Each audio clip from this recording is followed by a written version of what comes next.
مفيش مانع، الاوطان بيحصل فيها كده والثورات بيحصل فيها كده، وانا رئيس دولة بعد ثورة، يعني ممكن نضحي بشوية عشان الوطن كله يمشي، مفيش مشكلة.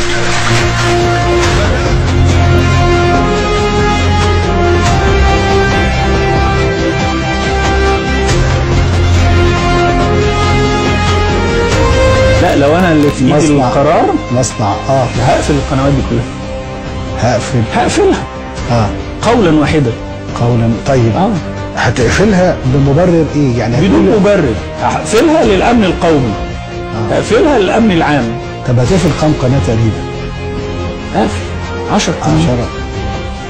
اقفل شركه المايكسات الغيها. القمر كله؟ القمر كله. ايه المشكله؟